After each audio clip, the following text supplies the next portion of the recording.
50 साल बीत चुके और 50 सालों के बाद आज शिव शिष्यता का उत्कर्ष क्या है।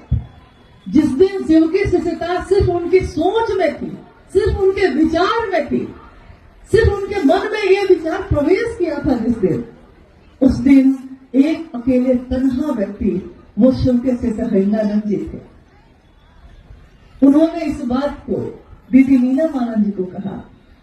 बस उनके जीवन के 8 वर्ष बीत गए। इसके बाद भी हर पल उनको लगता कि महादेव भी गुरु हैं कि नहीं।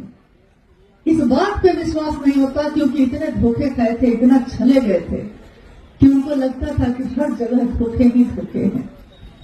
अगर आपको कोई गुरु भाई बन के ठग ले, कोई गुरु बहन बन के छल कर ले, उसके बाद कोई भी आएगा तो आपको लगेगा कि कहीं ये भी तो मुझको नहीं ठगेगा।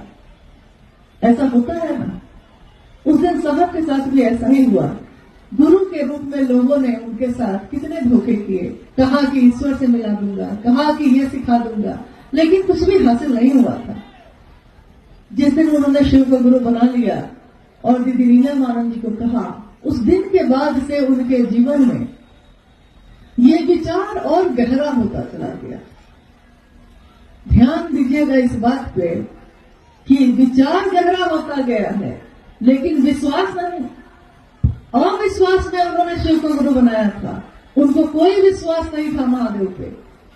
वो हमेशा ये कहते कि मैंने तो सोचा था कि ये भी तो शरीर में नहीं है, यहाँ भी धोखा ही होगा।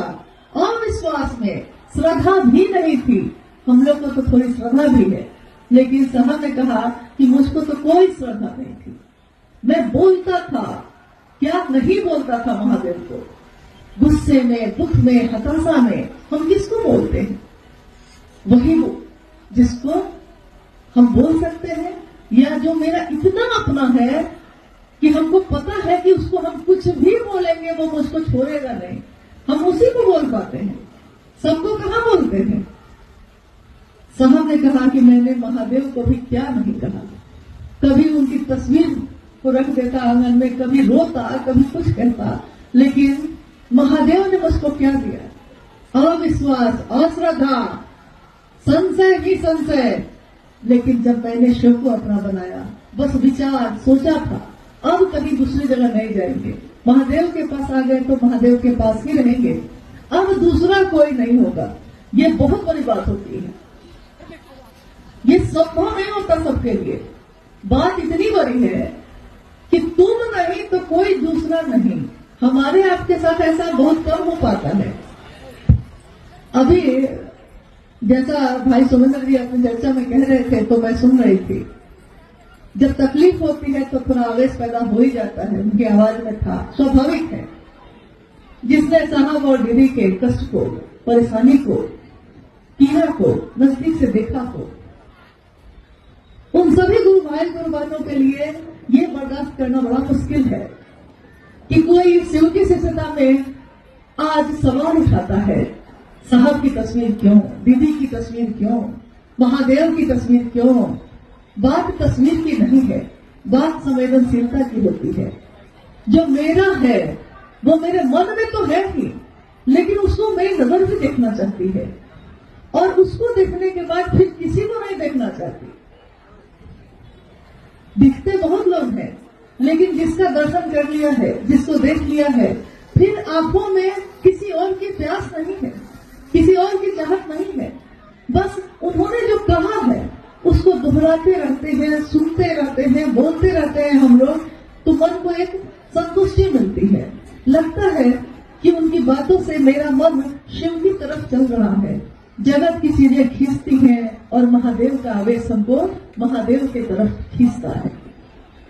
साहब हरिनानंद जी, मां नीलमानंद, ये सिर्फ किसी व्यक्ति का नाम नहीं है, ये उनका नाम है, ये उनकी बात है, जिन्होंने एक एक व्यक्ति के लिए ये संदेश दिया कि हर व्यक्ति परमात्मा पथ का पथिक हो सकता है। आज तक किसी ने ये नहीं कहा लोगों को कि हर व्यक्ति हो सकता है।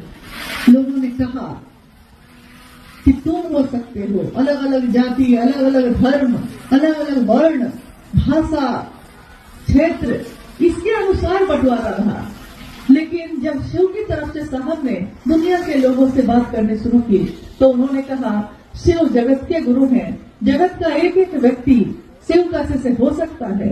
इसके लिए हर व्यक्ति उस पद का पथिक होने की योग्यता रखता है। आइए सब मिलके चलते हैं, कोई नहीं छूटे, कोई नहीं टूटे, सबकी बात उन्होंने की, सबकी बात। क्या सबके सब उनको प्यार करते थे? नहीं।